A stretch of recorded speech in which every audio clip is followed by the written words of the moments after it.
की मजलिस इसलिए है कि आज जो हालात हैं, खास करके मुसलमानों के जो हालात हैं, आपकी जो स्थिति है, आपकी जो बदहाली है, ज्यादातर मुसलमानों को आगे का रास्ता नहीं दिख रहा। तो इस्लाम में जो बात बताई गई कि जब आगे का रास्ता न दिखे तो बेशक मशवरे में खैर है, इसलिए आपसे मशवरे के लिए आए। आपको मशवरे की जरूरत इसलिए है कि जिस कौम में कुरान का पहला शब्द है इकरा, अल्लाह का पहला शब्द है इकरा, मतलब पढ़ो। आपकी पहली आयत है इकरा बिस्मि रब्बिकल लज़ी खलक। वो कौम आज देश की सबसे अनपढ़ कौम है, और आप जितने लोग इस्लाम को मानने वाले हैं, आप इस बात के लिए चिंतित नहीं हैं कि आपके बच्चों की पढ़ाई कैसे होगी। आप ये मशवरा कर रहे हैं कि भाजपा कैसे हारेगी, लालू कैसे जीतेंगे, प्रशांत किशोर का क्या होगा, अमजद भाई का क्या होगा। लेकिन आप ये चिंता नहीं कर रहे हैं कि पूरी कौम जो आज देश में दलितों के बाद सबसे ज्यादा अनपढ़ कौम है, उसके बच्चों की पढ़ाई कैसे होगी। इसलिए मेरे भाई मशवरे की जरूरत है। ये मशवरे की मजलिस इसलिए है कि मुसलमानों को आपके हदीस में ये बताया गया कि हर मुसलमान का ये फर्ज है कि आप अपने बच्चों की चिंता कीजिए, अपने बच्चों के साथ इंसाफ कीजिए। हिंदुओं के धर्म में, हमारे ग्रंथों में ये बात नहीं लिखी गई है, लेकिन आपके हदीस में ये कहा गया कि हर मुसलमान का ये फर्ज है कि आप अपने बच्चे को अच्छा नाम दीजिए, उसकी अच्छी तालीम, तरबियत, परवरिश कीजिए। मशवरे की जरूरत इसलिए है कि आज आधे से ज्यादा मुसलमान अपने बच्चों के साथ चाह कर भी इंसाफ नहीं कर पा रहे। मैं आपके यहाँ अभी आया हूं, रास्ते में अगर 100 बच्चे मुझे मिले हैं, आपके कौम के बच्चे मिले, आधा से ज्यादा आपके बच्चों के शरीर पर शुद्ध कपड़ा नहीं है। आपके कौम के बच्चे जो दौड़ रहे हैं, ज्यादातर बच्चों के पैर में हवाई चप्पल भी नहीं है। आज शुक्रवार है, मैं दावे के साथ कहता हूं, ज्यादातर गरीब परिवार, मुसलमान परिवार के बच्चे आज पढ़ने नहीं गए, और अगर कोई पढ़ने गया तो 11-12 बजते बजते खिचड़ी खाकर किसी सरकारी विद्यालय से रोड पर, मैदान में दौड़ रहा है, और आप और हम उसकी चिंता नहीं कर रहे। इसलिए मशवरे की जरूरत है। मशवरे की जरूरत इसलिए है कि जिन मुसलमानों ने अपने पुरखों को, इस कौम को, इस देश के लिए अपना खून बहाते देखा, आज उसी देश के पार्लियामेंट में आपके खिलाफ कानून बन जाता है और आप कुछ नहीं कर पा रहे। लेकिन सबसे बढ़कर आपको मशवरे की जरूरत इसलिए है कि जिन दलों को, जिन नेताओं को आपने अपना रहनुमा समझकर 10 करोड़ मुसलमानों ने जिसको वोट दिया, जब आपके समाज का कोई व्यक्ति रोड पर झूठे इल्जाम में मार दिया जाता है, तो जिन लोगों ने 10 करोड़ मुसलमानों का वोट लिया है, वो आपके लिए खड़ा नहीं होता है, आपके लिए आवाज नहीं उठाता है। इसलिए मशवरे की जरूरत है। मैं जहां भी गया, 5000 गांव में जाने के बाद अपने अनुभव से बता रहा, बिहार में दलितों के बाद सबसे ज्यादा गरीबी, बदहाली, फटेहाली अगर कहीं दिखी तो मुसलमानों के गांव में दिखी। आपकी ये दशा क्यों है? ज्यादातर लोग बताते हैं कि सियासी नेताओं ने आपके साथ धोखा किया। कोई कहता है कांग्रेस ने ठग लिया, कोई लालू जी को दोष दे रहा है, कोई यादवों के बारे में बात कर रहा है। हम आपको बता रहे हैं आपकी दुर्दशा क्यों है। आपकी दुर्दशा इसलिए है, मुसलमानों की दुर्दशा इसलिए है कि इस्लाम में सामाजिक राजनीतिक जीवन के नजरिए से जो बुनियादी बातें आपको बताई गई हैं, मुसलमानों ने उससे भी रास्ता खत्म कर लिया। इस्लाम में यह बताया गया कि जिस कौम में, आपके पैगंबर साहब ने बताया कि जिस कौम को अपने रहनुमाओं की समझ न हो, उसके ऊपर जालिम हुक्मरानों को मुसल्लत कर दिया जाता है। अगर आज का रहनुमा, आज का राजा, आज का लीडर, आज के हुक्मरान आपको जालिम दिखते हैं, चाहे वो बेलागंज के हो, बिहार के हो, देश के हो, अगर आज का हुक्मरान जालिम है, आपके बच्चों की चिंता नहीं करता है, तो कहीं ना कहीं पैगंबर साहब ने जो बात कही है उसको फिर से पढ़ने की जरूरत है। बात पैगंबर साहब ने कही है तो गलत नहीं हो सकती है। आधा मत पढ़िए। अगर आज के हुक्मरान जालिम हैं तो इसका मतलब है कि समाज से, मुसलमानों से कहीं न कहीं अपने रहनुमाओं को चुनने में गलती हुई है, तभी ये दुर्दशा हुआ है। ये बताने आपको आए। आप अपने बिहार में 30-35 साल के रहनुमाओं को चुनने का निर्णय देखिए। लोग किसी को वोट क्यों देता है? वोट देने की 3 वजह है। आप वोट देते हैं अपने और अपने बच्चों के, समाज के विकास के लिए। दूसरी वजह है आप वोट देते हैं राजनीतिक भागीदारी के लिए। तीसरी वजह है आप वोट देते हैं अपने राजनीतिक विरोधी को हराने के लिए।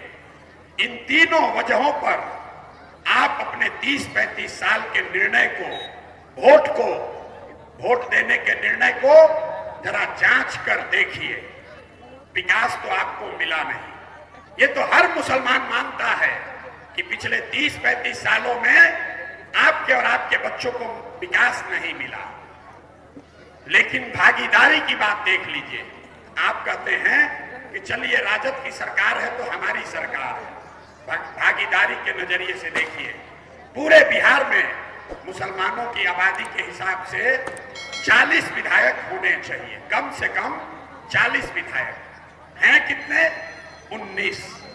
सारे दलों के विधायकों को जोड़ दीजिएगा तो बिहार में सिर्फ 19 मुस्लिम विधायक हैं। कई लोगों को लगता है कि ये बहुत बड़ी चिंता का कारण है। हम आपको बता रहे हैं ये चिंता का कारण नहीं है।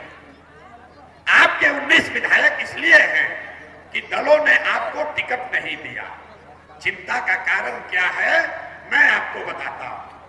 बिहार में आबादी के हिसाब से 1650 मुखिया मुसलमान होना चाहिए। इस राज्य में 1200 से कम मुसलमान ही मुखिया हैं। आबादी के हिसाब से 27,500 वार्ड सदस्य मुसलमान होना चाहिए, है 11,000 से कम। अब आप जितने यहां समाज के दानिश्वर बैठे हैं, आप सोच के बताइए, विधायक तो आप इसलिए नहीं बने कि आपको टिकट नहीं मिला, लेकिन मुखिया बनने से आपको किसने रोका था? वार्ड सदस्य बनने से आपको किसने रोका था? हम बताते हैं किसने रोका है। ये रोका है आपकी मानसिक राजनीतिक गुलामी ने। जहां आपको ये बता दिया गया कि राजनीतिक भागीदारी की बात मत करो, हमारे पीछे चलते रहो, अपने बच्चों की पढ़ाई की बात मत करो, उसके रोजगार की बात मत करो, राजनीति में हिस्सेदारी की बात मत करो, हम तुम्हारी चिंता करेंगे। यहां जितने मुसलमान हैं, मैं आपको दावे से कहता हूं, आपकी पूरी कौम, जो मुझे लोग बताते हैं 5 किताबों पर बेसिस आश्रित है, और उस 5 किताब में कहीं पर भी मुसलमानों के लिए अल्पसंख्यक शब्द का प्रयोग नहीं किया गया। आपकी दशा ये है कि मुसलमान खुद को मुसलमान से ज्यादा अल्पसंख्यक बताता है। आप अपने आप को मुसलमान नहीं कहते हो, आप अपने आप को अल्पसंख्यक बताते हो। अल्पसंख्यक तो इस्लाम में कोई शब्द ही नहीं है। अल्पसंख्यक तो मानसिकता है। किसी हिंदू को आपने ये नहीं सुना होगा ये कहते हुए कि हम बहुसंख्यक हैं, कि हम अल्पसंख्यक हैं। वो कहता है मैं हिंदू हूं, आप कहते हैं मैं अल्पसंख्यक हूं। कहीं आपके कौम में ये नहीं बताया गया कि आप अल्पसंख्यक हैं। अल्पसंख्यक एक मानसिकता है जो ये बताता है कि समाज जो अपने आप को अल्पसंख्यक समझता है, वो ये स्वीकार कर ले कि बहुसंख्यक समाज के पीछे चलकर ही मेरी सुरक्षा और विकास को सुनिश्चित किया जा सकता है। तो मुसलमानों के साथ जो राजद ने सबसे बड़ा गुनाह किया वो ये नहीं कि आपका विकास नहीं हुआ, ये नहीं कि आपको भागीदारी नहीं दी, ये नहीं कि आपको एमएलए नहीं बनाया। वो तो कल अच्छी सरकार आ जाएगी, सड़क बन जाएगी, कल जन स्वराज आपको 40 टिकट दे देगा, आपकी भागीदारी हो जाएगी। लेकिन ये जो मानसिक राजनीतिक बंधुआ मजदूरी है, ये एक दिन एक साल में जाने वाली नहीं है, क्योंकि समाज ने ये मान लिया कि हम अपने दम पर राजनीति नहीं कर सकते। हमको हर हाल में कोई तेजस्वी चाहिए, कोई प्रशांत किशोर चाहिए, कोई राहुल गांधी चाहिए। ये चीज आपके दिमाग से निकल नहीं सकती है। तो आपको और आपके बच्चों को विकास मिला नहीं, राजनीतिक भागीदारी मिली नहीं। चलिए तीसरी बात देख लेते हैं। आप कहते हैं जब कम से कम भाजपा को हराओ। अगर भाजपा को हरा दिया तो सब स्वीकार है, तो आप उसके नजरिए से देख लीजिए। 1989 से आज तक आप लगातार लालू जी को, राजद को वोट दे रहे हैं। 1989 में बिहार में भाजपा का 0 सांसद था, 0, और देश में 2 सांसद। आज बिहार में भाजपा गठबंधन के 30 सांसद हैं, देश में 250 सांसद हैं। तो आप बताइए, आपको विकास मिला नहीं, भागीदारी मिली नहीं, भाजपा को आप हरा पाए नहीं, तो लालटेन पकड़कर क्यों घूम रहे हैं? मुसलमान कहता है कि हम लोग बहुत इमोशनल कौम हैं, जिसका हाथ पकड़ लिए वो पकड़ लिए। मेरे भाई, ये सही बात नहीं है। मुसलमानों की दिक्कत ये है कि आज का मुसलमान राजनीतिक जद्दोजहद के लिए तैयार नहीं है। आपके कौम में ये बात बताई गई है कि जब तक जद्दोजहद नहीं करोगे जीवन में कुछ भी हासिल नहीं हो सकता है। लेकिन आज का मुसलमान जद्दोजहद नहीं करना चाहता। आप चाहते हो कि कोई इंडिया गठबंधन आ जाए, कोई राहुल गांधी आ जाए, कोई प्रशांत किशोर आ जाए, कोई तेजस्वी यादव आ जाए, वो हमारी नाव पार लगा दे, हम उसके कंधे पर बैठ के पार हो जाए। तो कैसे हो सकता है? अगर इस बात में दम होता तो पैगंबर साहब ने आपको ये कहा होता कि जद्दोजहद मत करो, मौके की तलाश करो। उन्होंने ये नहीं कहा। आपको कहा गया है कि हक और तादाद के बीच में आपको हक के साथ रहना है, लेकिन पूरा जो मुसलमान है वो तादाद के साथ रहना चाहता है। 5 बरस बैठ के आप दिन भर यही गणना करते हैं कि कौन भाजपा को हराएगा, किसकी तादाद ज्यादा है। ये आपके कौम के बुनियादी बात के उलट है। पैगंबर साहब ने ये नहीं कहा कि जिधर तादाद है उधर रहो। उन्होंने कहा कि जिधर हक की बात है वहां रहो, और आप तादाद के पीछे चल रहे हैं तो कैसे आपका भला होगा? आप तो तादाद के पीछे चल रहे हैं।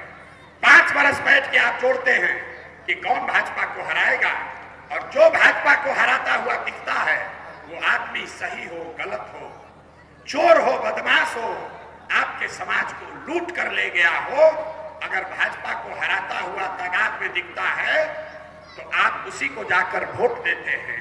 तो आपका भला कैसे होगा? कैसे होगा आपका भला? यही बताने आए।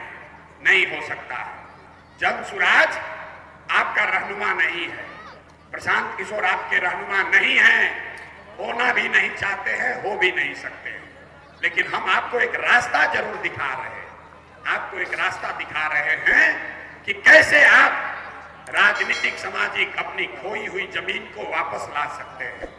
जितने लोगों को लगता है कि हम लोग चुनाव कैसे जीतेंगे, मैं आपको 1-2 मिनट में एक फॉर्मूला दूंगा, आप उसको सुन लीजिए, समझ लीजिए, अच्छा लगे तो उसको अपनाइए।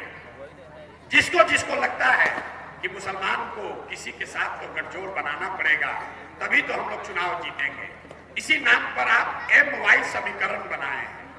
उसका फायदा नुकसान क्या हुआ? MY समीकरण कहीं बचा ही नहीं है।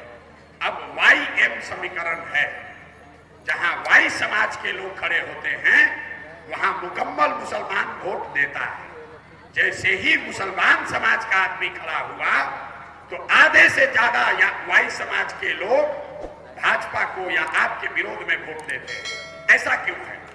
ऐसा नहीं है कि यादव समाज के लोग आपके साथ धोखा कर रहे हैं, ये गलती मत समझिए। अगर ये समीकरण आप किसी दूसरे जाति के साथ बनाइएगा तो भी यही होगा। मान लीजिए कि आपने ये समीकरण ब्राह्मणों के साथ बना लिया, तो जब ब्राह्मण खड़ा होगा तो मुसलमान मुकम्मल वोट उसको देगा, और जैसे ही आप खड़े होइएगा आधा से ज्यादा ब्राह्मण भाजपाई बनकर उनको वोट देगा। क्यों? ये समझ लीजिए, और इसी से आपके आगे का रास्ता दिखेगा। इस देश में 80% हिंदू रहते हैं, इस बात को ध्यान से सुनिए। 80% हिंदू रहते हैं। भाजपा को वोट कितना मिला है? 36%। 80% हिंदुओं के देश में 36% भाजपा को वोट मिला है। मुसलमानों ने तो भाजपा को वोट दिया नहीं। तो इसका मतलब है कि आधे हिंदुओं ने, करीब करीब आधे हिंदुओं ने भाजपा को वोट दिया। तो पहली इससे लेसन ये है कि ये भूल मत कीजिए कि सारे हिंदू भाजपाई हो गए। सारे हिंदू भाजपाई नहीं है। सारे हिंदू भाजपाई हो जाएंगे तो भाजपा को 60, 70, 80% वोट आएगा। भाजपा को 36% वोट आया है। इसी से आपको आगे का रास्ता दिखेगा। तो कौन सा आधा हिंदू है जो भाजपाई नहीं है? मैं आपको बता रहा हूं कि कौन हिंदू है। जो गांधी को मानने वाला हिंदू है, वो किसी भी जाति का हो, वो भाजपा को वोट नहीं देता है। जो बाबा साहब अंबेडकर को मानने वाला हिंदू है, वो भी भाजपा को वोट नहीं देता है। जो कम्युनिस्ट विचारधारा के हिंदू हैं, वो भी किसी जाति के हिंदू हो, वो भाजपा को वोट नहीं देते हैं। और जो लोहिया जयप्रकाश को मानने वाले समाजवाद विचारधारा के, समाजवादी विचारधारा के हिंदू हैं, वो भी भाजपा को वोट नहीं देते हैं।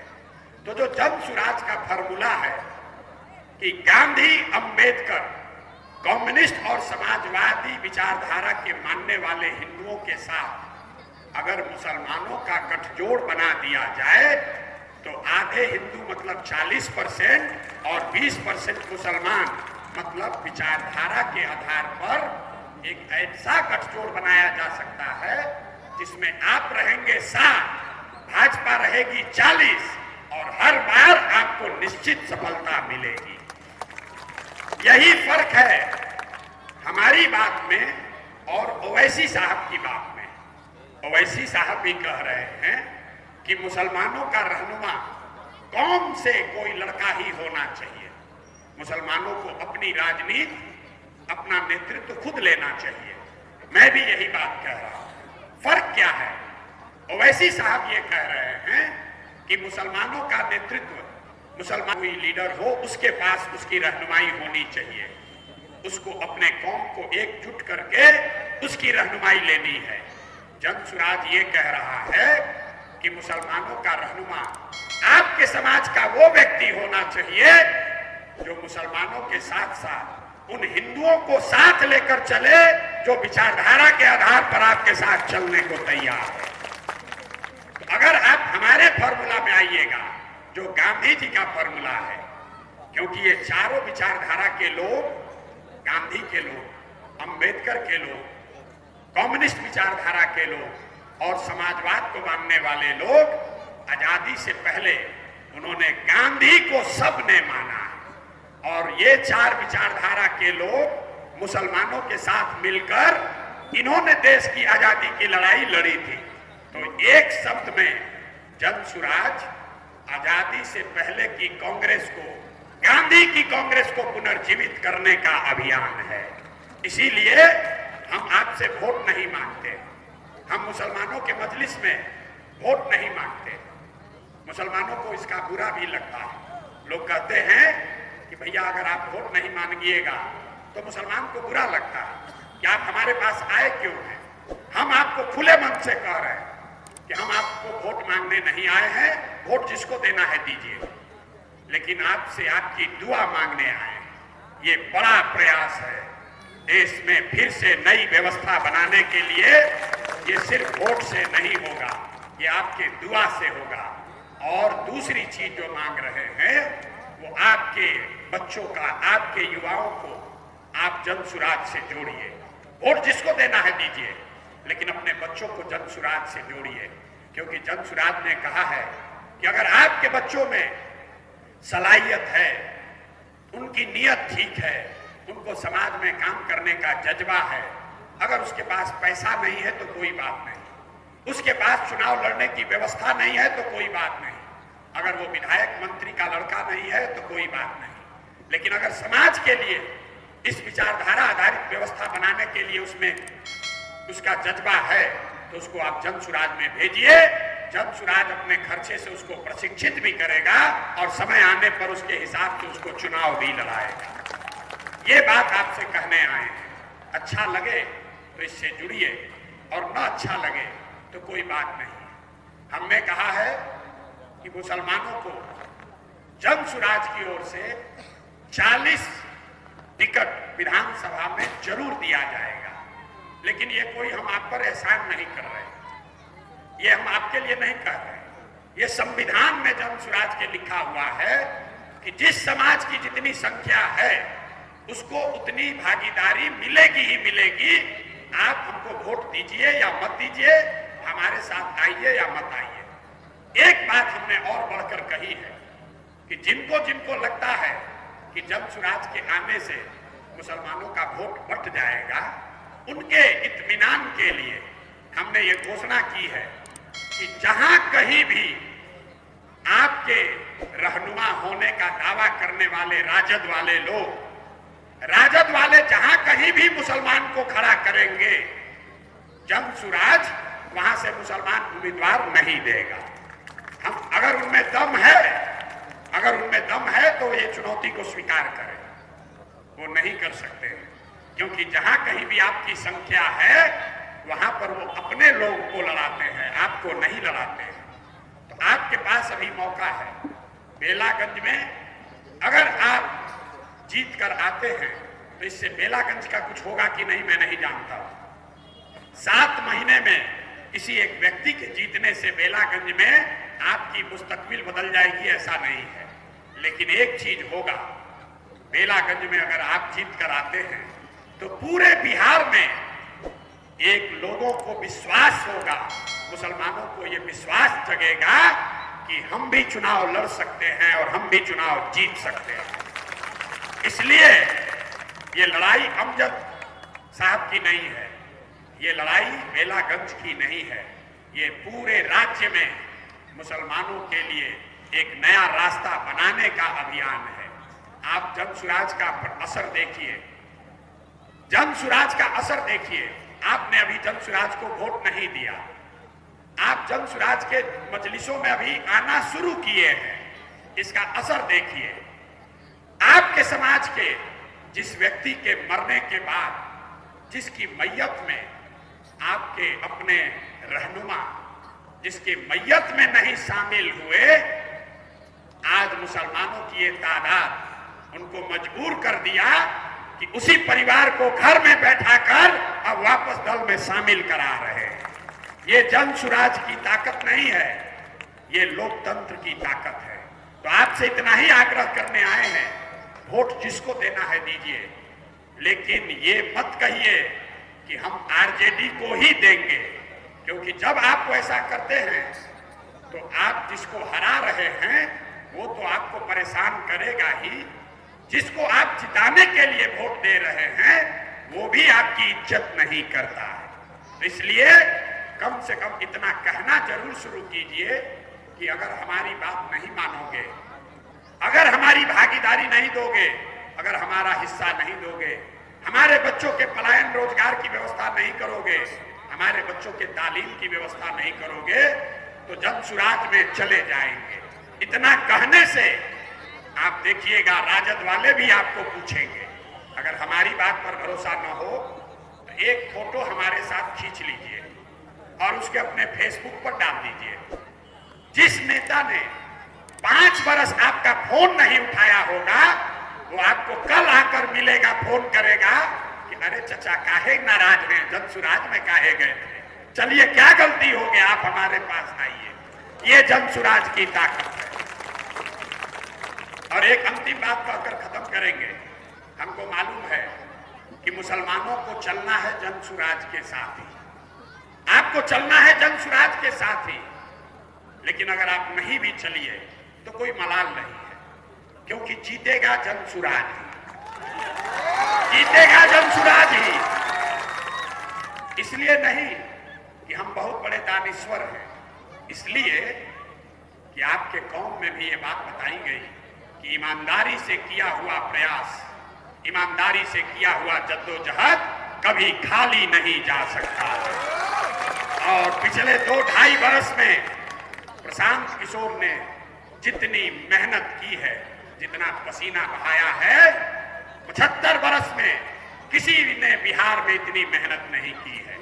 आपको मेरे भाई एक ही निर्णय लेना है, अगर आप अभी साथ चलोगे तो आपके बाजुओं की ताकत से हमारी लड़ाई थोड़ी आसान हो जाएगी, लेकिन अगर आप साथ नहीं भी दिए तो भी हमारा आपका साथ बना रहेगा। जीतने के बाद फिर आपके पास आएंगे, और जब आएंगे जीतकर अपने साथ ले चलने, तो एक ही फर्क है, जब जीतकर आएंगे तो अभी आपने जो साथ नहीं दिया उसका हर्जाना आपसे पूरा वसूलेंगे। हम आदमी हैं शाकाहारी, तो जब जीत कर आएंगे तो आपके घरों में सेवई भी खाएंगे और आपको साथ में लेकर भी चलेंगे।